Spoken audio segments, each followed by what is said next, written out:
Halo, selamat datang di segmen analisa. Masyarakat Indonesia masih dibuat penasaran tentang motif apa yang menyebabkan seorang mahasiswa asal Yogyakarta ini dihabisi kemudian dimutilasi oleh dua orang pria yang jarak umurnya itu cukup jauh sebenarnya. Korbannya 20 tahun, sementara yang lainnya para pelaku itu sudah nyaris ya menjelang usia 30 tahun dan pekerjaan mereka pun berbeda. Yang satunya adalah mahasiswa, yang lainnya adalah pedagang seperti staff gitu di sebuah rumah makan.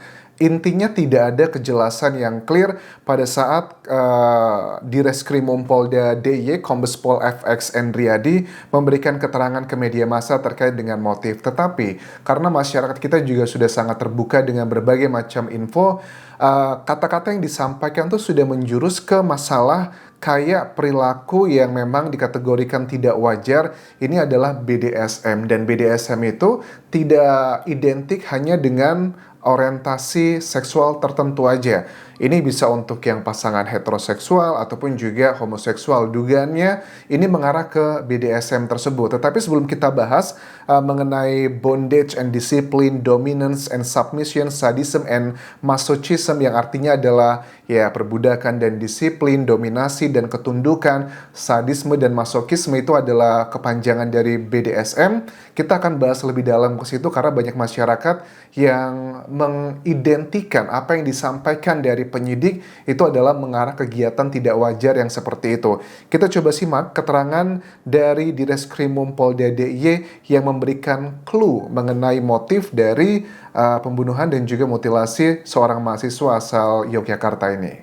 Melakukan kegiatan berupa kekerasan satu sama lain, dan ini terjadi berlebihan.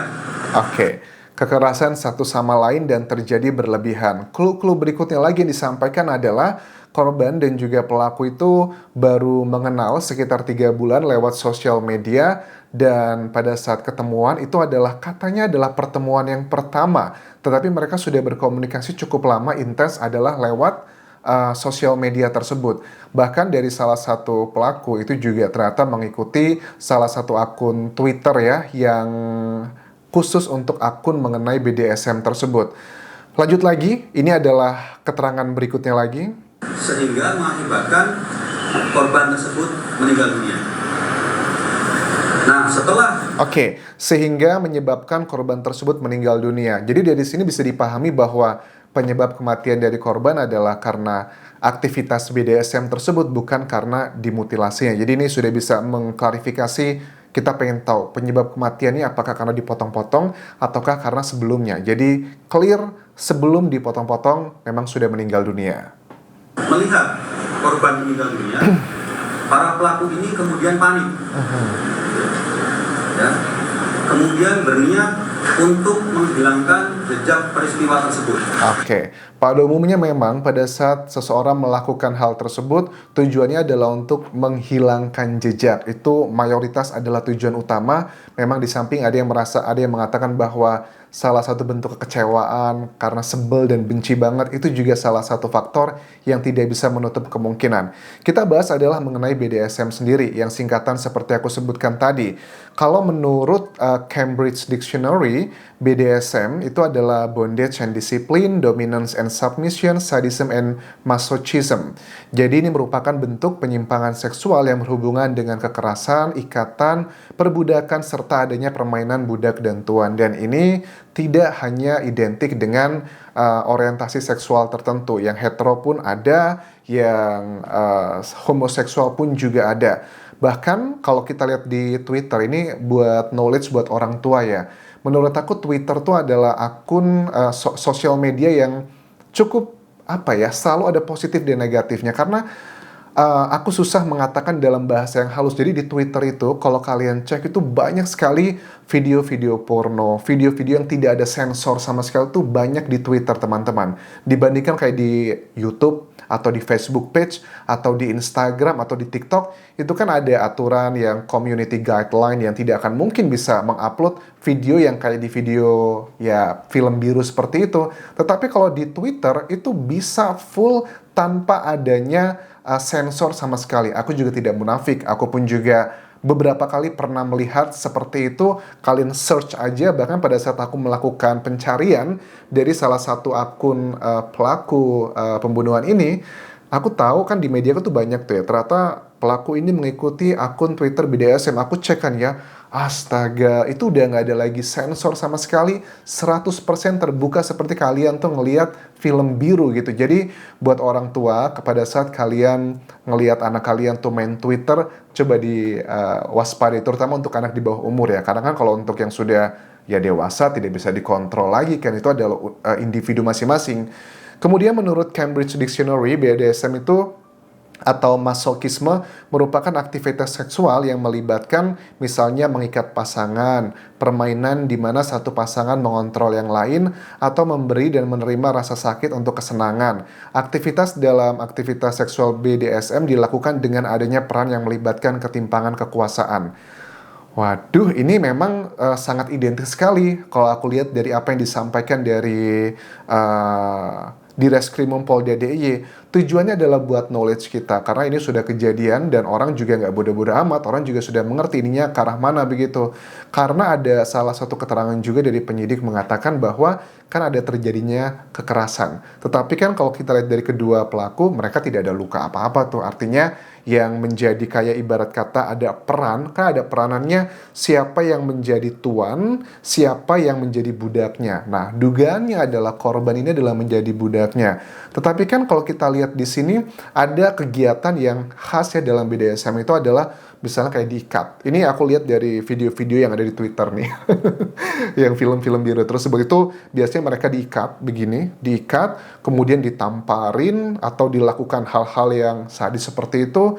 Nah, keterangan dari penyidik bahwa ada kekerasan yang di luar kontrol dan berlebihan. Dari sini mungkin dia dibeginikan lah, atau yang di area-area yang sangat berbahaya, yang itu ngebuat si korban itu tidak lagi berdaya. Sangat hati-hati sekali teman-teman, karena kan pada saat si korban itu diikat gitu ya, diikat, pasrah kan, kakinya diikat, tangannya diikat semuanya, ya dia nggak bisa ngapa-ngapain, jadi dia hanya bisa menerima apa yang dilakukan oleh orang yang melakukan aktivitas tersebut bersama dia.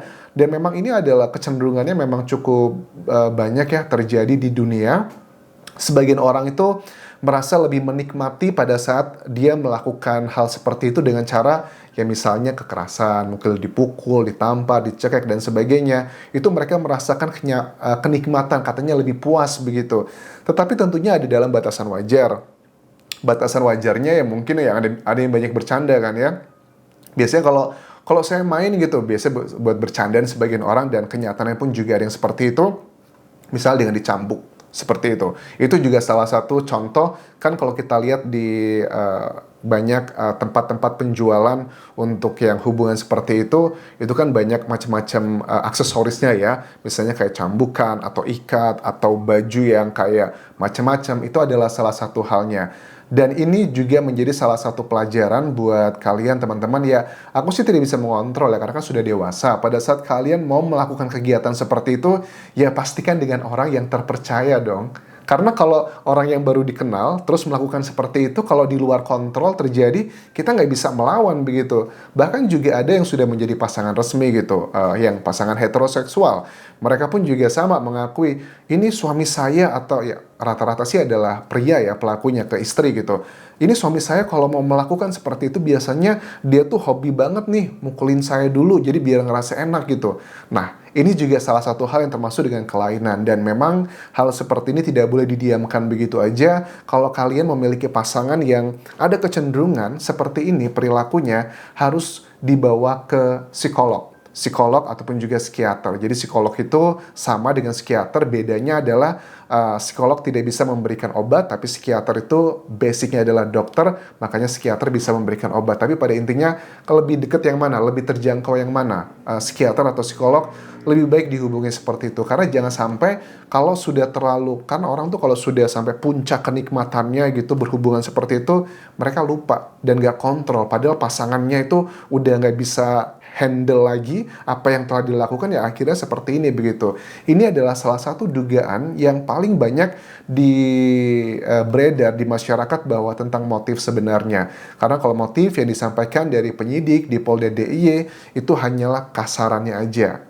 Banyak hal yang menjadi pertimbangan. Kalau menurut aku sih harusnya disampaikan secara detail dan juga gamblang daripada hanya ya netizen kan juga nggak lugu-lugu amat dengan informasi yang beredar saat ini. Aku rasa kita sudah bisa menebak ini ke arah mana. Tetapi sekali lagi tidak ada excuse mentang-mentang orientasi tertentu, misalnya sesama jenis atau juga ada hubungan seperti itu, lantas boleh dong melakukan hal seperti ini. Nggak sama sekali.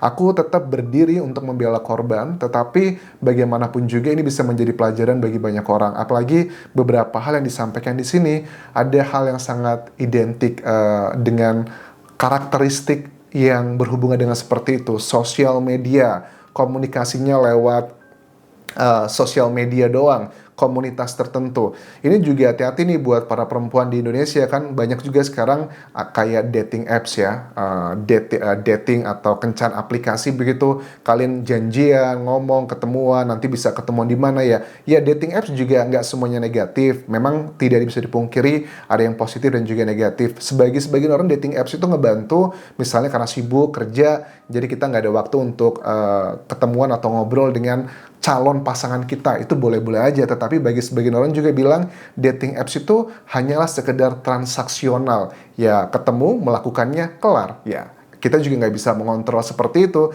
tetapi ini adalah faktanya dan kita tidak bisa memungkiri bahwa ini banyak juga terjadi di Indonesia. Kalau kalian mau melakukan seperti itu ya silahkan, tidak ada yang bisa mengontrol, tetapi hati-hati, apalagi di era digital sekarang ini, kayaknya makin banyak orang itu berpikirnya udah nggak banyak yang aneh loh kalau aku lihat sekarang itu perkembangan zaman, kayaknya macem-macem lah gitu, jadi kita harus lebih hati-hati juga. Aku rasa itu yang bisa aku update mengenai kasus di Yogyakarta ini. Terima kasih sudah menonton. Tinggalkan like dan juga komen. Subscribe channel YouTube ini. Follow Instagram dan juga Facebook page Kudian Jasa Asmara. Sampai jumpa.